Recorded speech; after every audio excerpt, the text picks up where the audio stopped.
Ela foi enviada para espionar o Sheik, mas o maior segredo era o seu coração. A missão era clara: infiltrar-se no círculo íntimo do Sheik Malek Al-Tarek. Como presente de boa vontade do Sultanato do Leste, a agente Leila deveria usar seu disfarce de cortesã erudita para descobrir os planos de expansão do temido governante do deserto. A paz dependia disso. Sua vida, também. O palácio de Malek era uma fortaleza de areia e sombra, e o próprio Sheik, um enigma de olhar frio e corte afiada.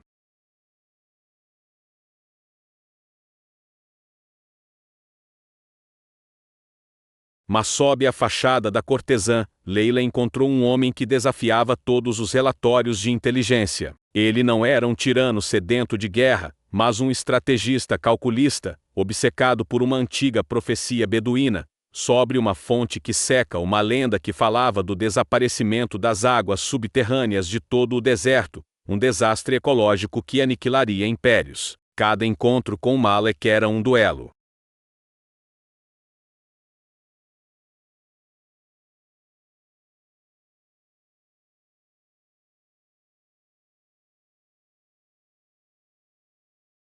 Ele a provocava com debates sobre filosofia, atestava com enigmas de lógica, e seu olhar parecia ver além do véu de seda que ela usava, espiando a gente sob a máscara da cortesã. A atração que surgiu entre eles era uma faísca em um barril de pólvora proibida, perigosa e totalmente inesperada. Leila começou a duvidar de sua missão. As informações que enviava para o leste pareciam cada vez mais distorcidas, filtradas por um desejo crescente de proteger o homem que deveria destruir.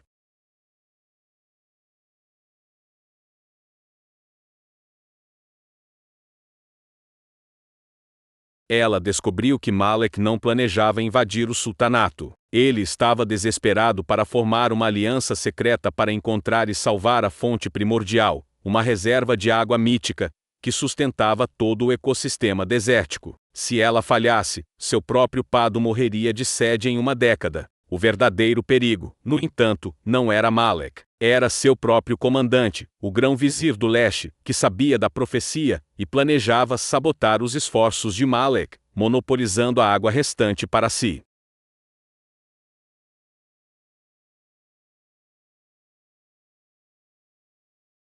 Leila não era uma espiã, era um peão para desinformação, enviada para garantir que o Sheik falhasse. Agora, presa entre a lealdade ao seu povo e a verdade que descobriu, Leila precisa enfrentar a maior traição, a de seu próprio governo. Ela deve decidir se continua a ser a prisioneira de suas ordens ou se torna a arquiteta de uma nova aliança, arriscando tudo, inclusive seu coração, agora cativo do homem que jurou enganar.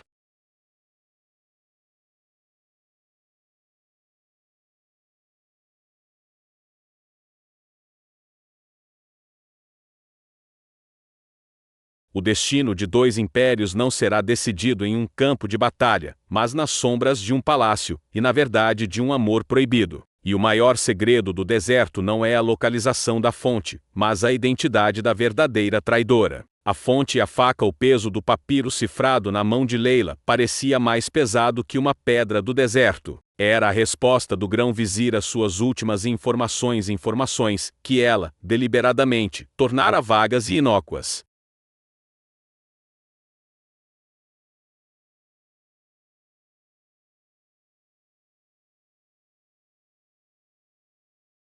A mensagem, decodificada no silêncio morto da sua suíte, não continha novas ordens. Continha uma ameaça velada e uma confirmação gelada. Sua observação sobre a obsessão mitológica do Sheik é útil. Continue a minar sua credibilidade na corte. A seca avança. Nossa prioridade é garantir nossos próprios aquedutos, não caçar fantasmas de água. Lembre-se, flor da areia, até a mais bela flor murcha sem suas raízes. As raízes. Sua família.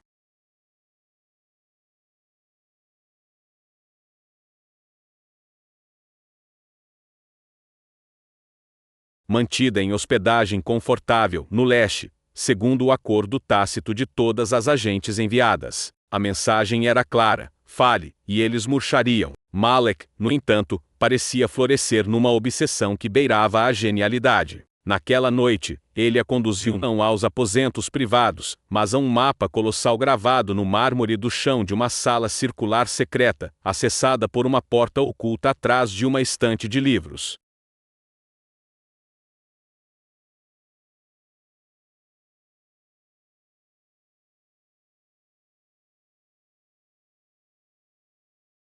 Era um mapa hidrogeológico do deserto, marcado com símbolos antigos que ela começava a reconhecer dos pergaminhos que ele lhe permitira estudar. Os relatórios dos meus escavadores confirmam, disse ele, a voz grave ecoando suavemente na câmara. Os dedos dele traçaram uma linha que cruzava o território do leste. Os aquíferos estão a recuar não por culpa do sol, mas por algo que os está a drenar na fonte. Literalmente, há uma falha, uma rachadura que está a sugar a vida do deserto.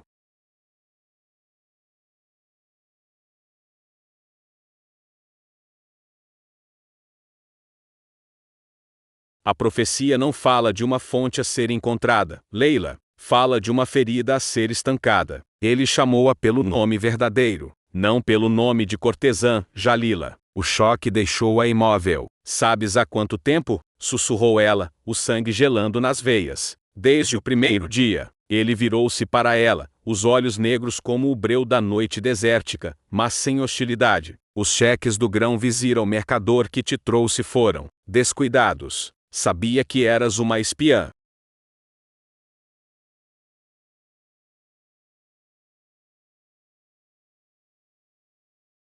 Decidi descobrir qual era a tua verdadeira missão. A raiva e a vergonha inundaram-na. E então, por que me mantiveste por perto? Para te divertires. Para me usar como fonte de desinformação? Porque, ele disse, aproximando-se, a sua presença preenchendo o espaço como uma tempestade contida. Nos teus primeiros relatórios, mentiste. Disseste que eu era um tolo supersticioso. Mas depois, começaste a fazer perguntas. As perguntas certas.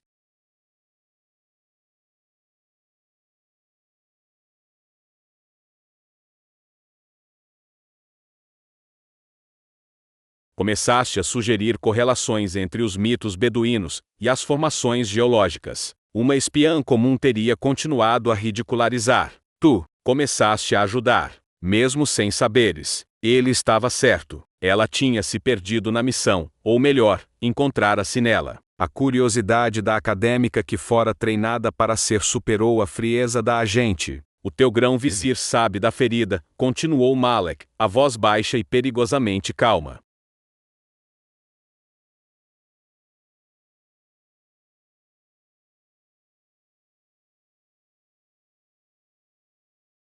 Os nossos sismógrafos detectaram maquinaria pesada a operar nas coordenadas exatas do ponto de drenagem, em território dele. Ele não está a tentar encontrar a fonte primordial, está a tentar ampliar a ferida, drenar o aquífero todo para os seus reservatórios, antes que o deserto se torne num caos. Está a sacrificar milhões por décadas de poder.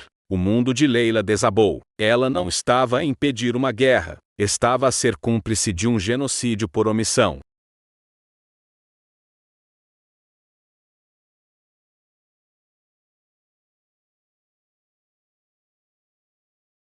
O seu verdadeiro empregador era o monstro. Por que me contas isto? A voz dela saiu quebrada. Por que não me mandaste executar? Porque precisamos de alguém dentro do palácio do grão-vizir. Alguém que conheça os códigos, os protocolos, as rotinas de guarda. Alguém que possa desativar as bombas de drenagem antes que seja tarde. Ele fez uma pausa.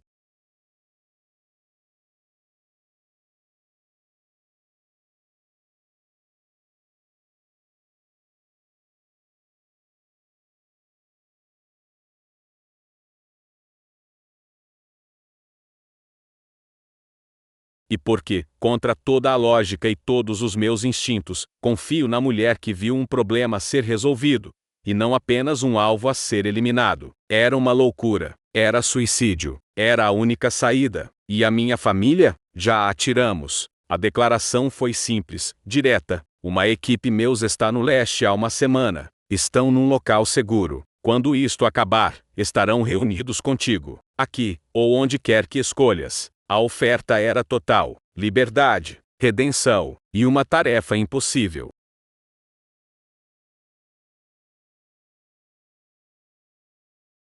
Leila olhou para o mapa no chão, para a linha da ferida que atravessava os dois impérios, como uma cicatriz. Depois olhou para Malek. O medo no seu peito não era mais por ele. Era por ele, pela vastidão do deserto que ele amava, pela magnitude da traição que tinham de enfrentar. A cortesã morreu naquela sala. A agente do grão-vizir morreu com ela. O que se ergueu foi Leila, a estrategista. Precisamos dos planos das instalações, especificações das bombas, horários de turno, tudo.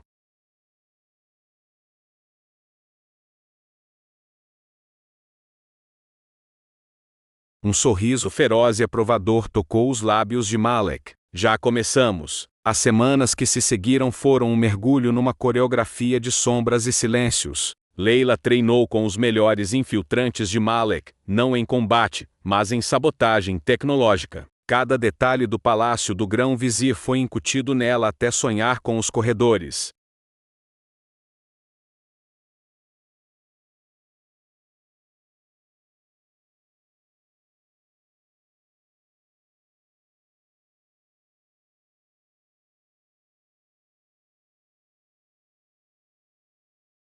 A atração por Malek transformou-se em algo mais profundo, uma sincronia tácita, uma confiança que permitia que um plano se formasse com meias frases, um olhar. A infiltração foi executada sob o manto de uma visita de cortesia de uma cortesã desertora, buscando asilo. Dentro das bolsas ocultas do seu vestiário, Leila carregava não adagas, mas interruptores de frequência e dispositivos de corrosão acelerada. A missão foi um pesadelo de tensão. A cada esquina, um rosto conhecido.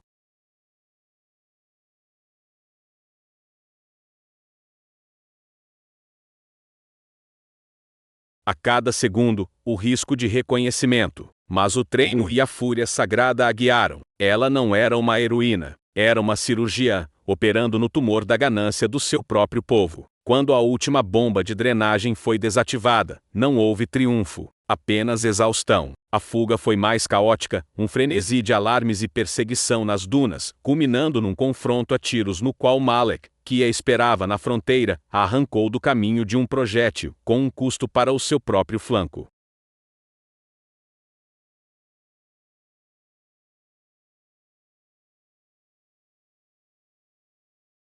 De volta ao Tarek, com a ferida de Malek tratada, e a confirmação de que a pressão dos aquíferos começava a se restabilizar, a verdade veio à tona. Leila revelou publicamente a traição do grão-vizir, usando as próprias comunicações cifradas, que outrora usara contra Malek como prova. O escândalo abalou o sultanato do leste, levando à queda do vizir. Sentada na varanda de Malek, observando as primeiras chuvas verdadeiras em anos caírem sobre o deserto, Leila sentiu a mão dele cobrir a sua.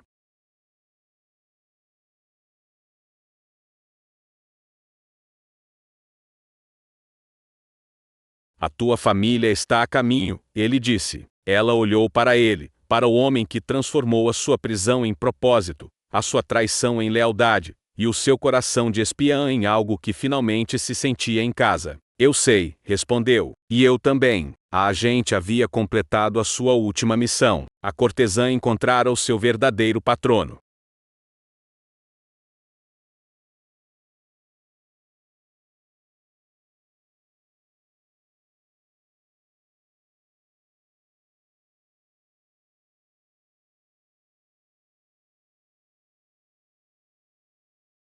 E no deserto renascido, uma nova aliança florescia não forjada em tratados de medo, mas no solo regado de verdade, sacrifício e um amor que desafiou todos os mapas, todas as missões e todas as fronteiras. O deserto renascido, a chuva foi um milagre lento, não uma tempestade torrencial, mas uma chuva fina e persistente que dançou sobre as areias escaldantes por 3 dias e 3 noites. Para o povo de Altarec, foi o choro do céu a lavar a traição e a seca.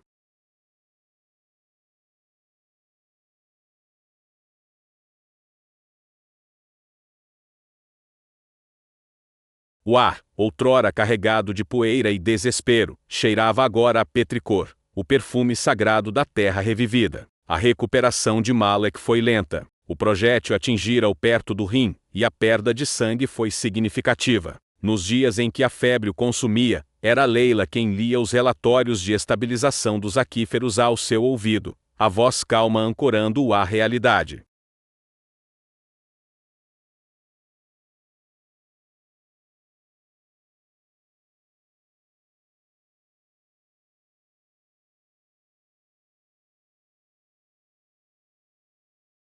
Era ela quem negociava com os seus conselheiros à porta do quarto, o seu conhecimento das operações do leste, provando-se inestimável, para estabelecer uma nova comunicação com o sultanato em tumulto. Quando a força voltou a ele, a primeira coisa que fez foi convocá-la não ao salão do trono, mas ao telhado plano do palácio, onde se podia ver o deserto agora verdejando timidamente sob a chuva. O conselho pressiona-me, disse ele, os olhos no horizonte, não nela.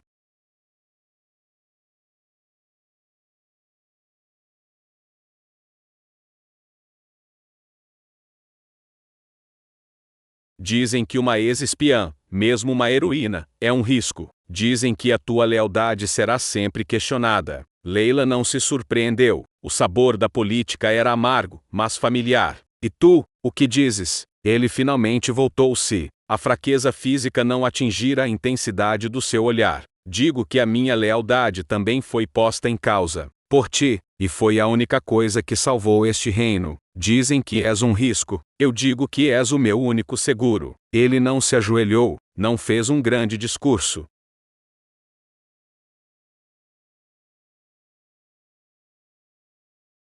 Apenas estendeu a mão, palma para cima. Sobre ela, não estava um anel ou um selo, mas uma pequena chave de ferro, enferrujada pelo tempo. Esta é a chave do arquivo da fonte, explicou. Contém todo o conhecimento sobre os aquíferos, as profecias, a geologia sagrada. Só eu e o guardião ancestral, que faleceu no ano passado, tínhamos acesso. É a alma deste lugar. Quero que aguardes. Quero que continues o trabalho, não como minha consorte, como minha vice-regente.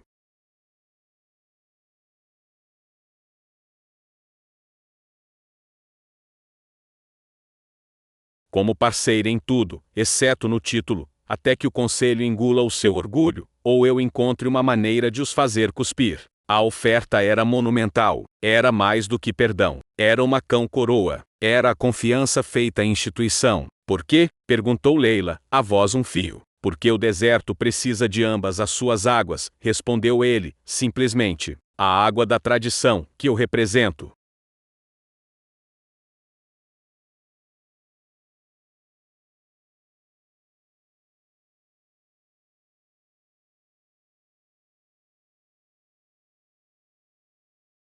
E a água do conhecimento novo, da perspectiva externa, da coragem de trair uma ordem corrupta, para servir um ideal maior, que tu representas. Juntas, somos o ciclo completo. Leila pegou na chave. O ferro, frio e áspero, sentiu-se mais pesado e mais certo do que qualquer joia. Juntos, concordou. A chegada da sua família foi um furacão de emoções.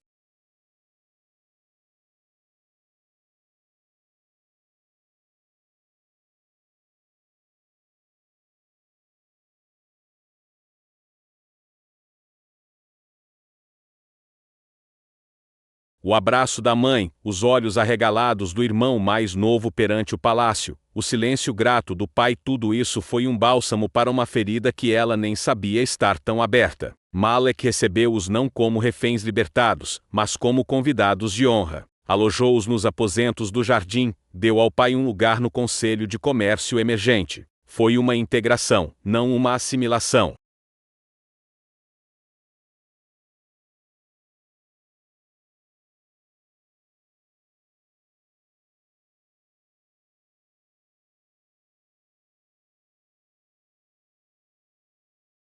Com a saúde restaurada e a nova aliança política a ser forjada a golpes de realidade, os poços do leste, sem as bombas do grão-vizir, também começavam a recuperar, forçando uma cooperação prática. Malek e Leila mergulharam na governação. Ela reformulou o sistema de patentes de água com base na eficiência, não no privilégio. Ele usou a sua autoridade tradicional para acalmar os anciãos que viam mudança como blasfêmia. Ela estabeleceu uma academia de hidrogeologia e história oral.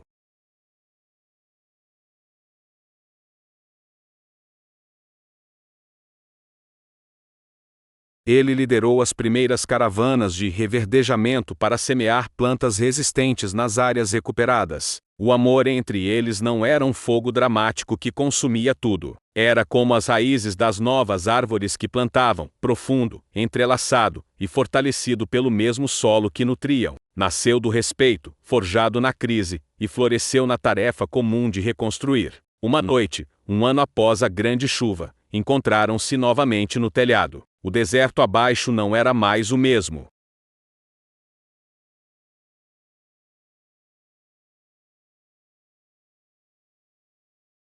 Manchas de verde teimoso pontilhavam o ocre. O conselho finalmente cedeu, disse Malek, um sorriso de cansado triunfo nos lábios. Dizem que uma mulher que pode parar a sede de um deserto não deve ter o seu título negado. Leila ergueu uma sobrancelha. É um elogio ou uma rendição? É política, ele riu, um som raro e precioso. Mas significa que pode ser oficialmente o que já és. Minha igual, minha sheika.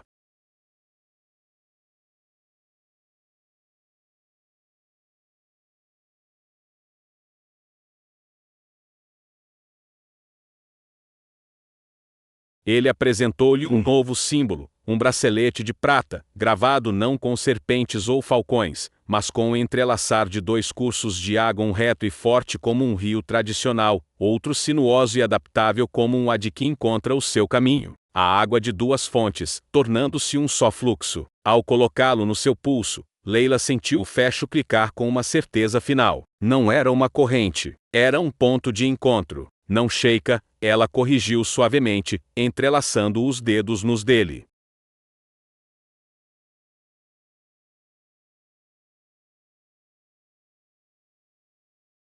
Contigo, sempre contigo. O deserto à sua frente guardaria, para sempre, os seus segredos. Mas o maior segredo que um coração treinado para a mentira poderia encontrar a sua verdade mais profunda na honra, e que um governante solitário poderia encontrar a sua força completa na parceria. Esse segredo agora era a base do seu reino. E sob o céu agora mais gentil, as areias sussurravam não de perigo, mas de um futuro, finalmente, regado.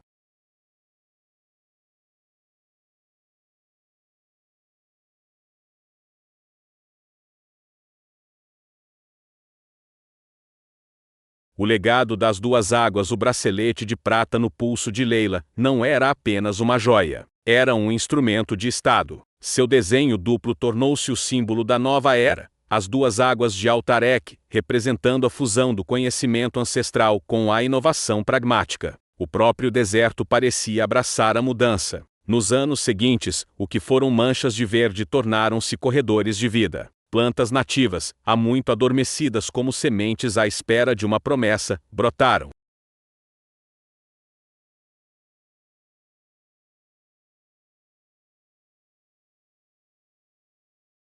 Pequenos animais e aves, desaparecidos há gerações, começaram a ser avistados. Leila, agora Sheikha Leila Altarek perante a lei e os tratados, não se sentou num trono ornamentado. Seu trono era muitas vezes uma mesa no Instituto do Ciclo Hídrico, o centro de pesquisa que ela fundara. Lá, geólogos do leste debatiam com historiadores beduínos, enquanto engenheiros projetavam sistemas de irrigação por gotejamento inspirados em antigos canais. Kanate. Ela era a tradutora, a ponte.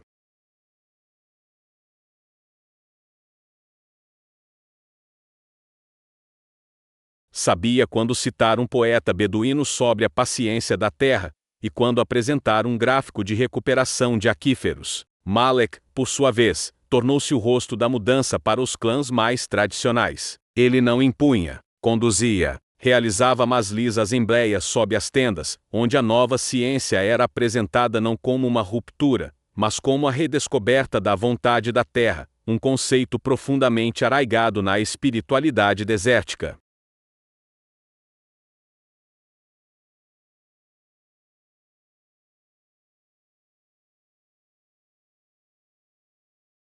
A autoridade dele era inquestionável, e seu endosso dava à inovação de Leila um selo de legitimidade sagrada. O equilíbrio entre eles era uma dança constante. Havia discussões acaloradas sobre alocações de recursos, sobre a velocidade da mudança. Leila, com sua impaciência de agente acostumada à ação, queria resultados rápidos. Malek, o estrategista que jogava xadrez com o tempo do deserto, pregava a paciência.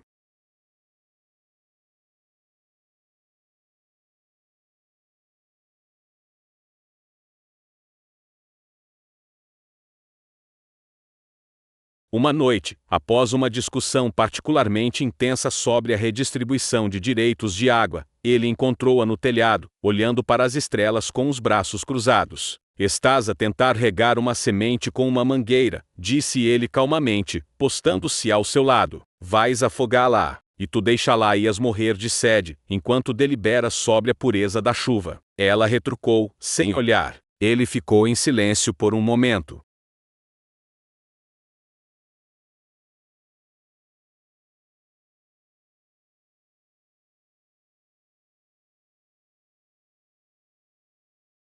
A minha primeira lição como sheik, dada pelo meu avô, foi sobre as tamareiras. Podes dar-lhes água, mas não podes forçar o tronco a crescer mais rápido do que o seu ritmo. Só o deserto conhece esse ritmo. Tu ensinaste-me que às vezes a semente precisa de um tipo diferente de água. Uma que nós, presos às nossas formas, nem reconhecíamos como tal. Ele colocou a mão sobre a dela, que estava fria sobre o parapeito de pedra. Não estou a travar a tua mangueira, Leila.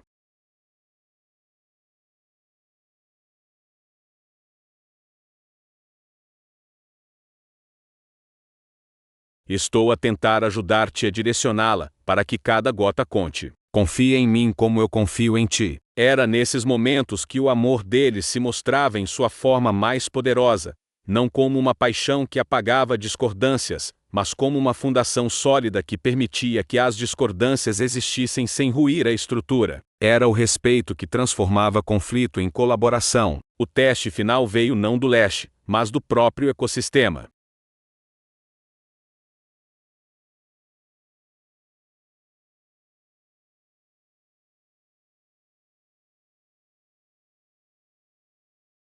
Após 5 anos de recuperação, um fenômeno inesperado ocorreu: uma praga de insetos, uma espécie de gafanhoto que prosperava em vegetação nova e úmida, ameaçava devastar os ganhos frágeis. Os agricultores, em pânico, exigiam pesticidas fortes. Os guardiões das tradições viam-na como um castigo por interferir com a ordem natural. Leila analisou os dados. Malek consultou os arquivos e os anciãos. A solução que encontraram foi uma fusão perfeita dos seus mundos.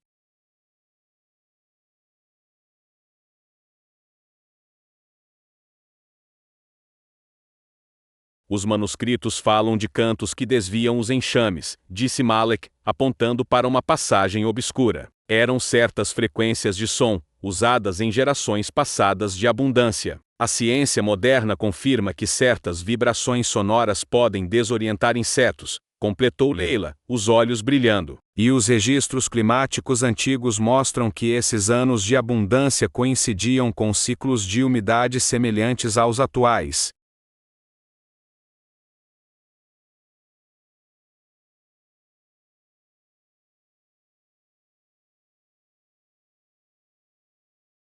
Em vez de veneno, engenheiros de som e músicos tradicionais trabalharam juntos para criar torres de canto, dispositivos que emitiam frequências específicas em horários estratégicos. Foi um sucesso. A praga foi contida, e o método tornou-se mais um exemplo da sabedoria das duas águas. Uma década após a grande chuva, Altarek não era mais um reino à beira do colapso. Era um farol de resiliência e inovação.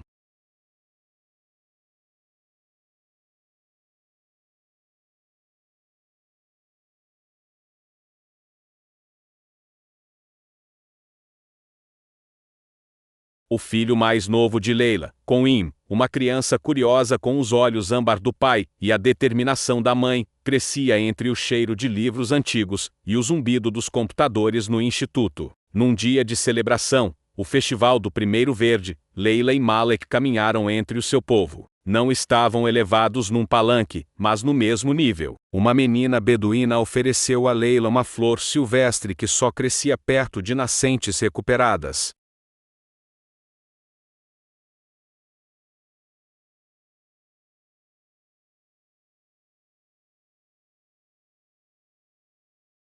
Para a sheika que trouxe a água de volta, disse a menina, tímida. Leila ajoelhou-se, aceitando a flor. A água sempre esteve aqui, pequena falcã. Nós apenas aprendemos a ouvi-la melhor e a protegê-la. Mais tarde, no silêncio do seu quarto partilhado, com o som distante da celebração ecoando, Malek pegou na velha chave de ferro do arquivo da fonte, que ainda repousava na mesa de cabeceira de Leila. Um dia, esta chave será de Coim, disse ele, ponderativamente.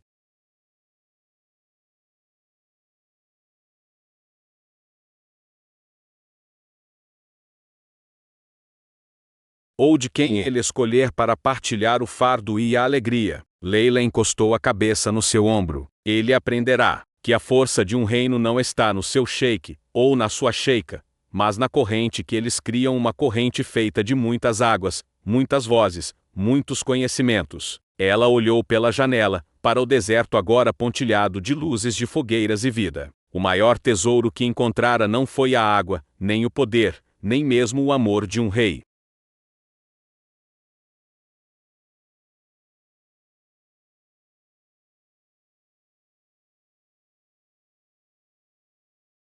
Foi a sua própria voz, rouca de tanto tempo em silêncio, agora inseparável do coro que guiava um povo. O deserto, outrora sua prisão, era agora sua casa. E a mulher que fora enviada para espionar tinha, no fim, encontrado a si mesma não como espiã, nem como cortesã, nem apenas como sheika, mas como Leila, a ponte, a arquiteta, a parceira, a segunda água. E juntos, eles haviam provado que mesmo as terras mais áridas podem florescer quando regadas pela verdade e pela confiança.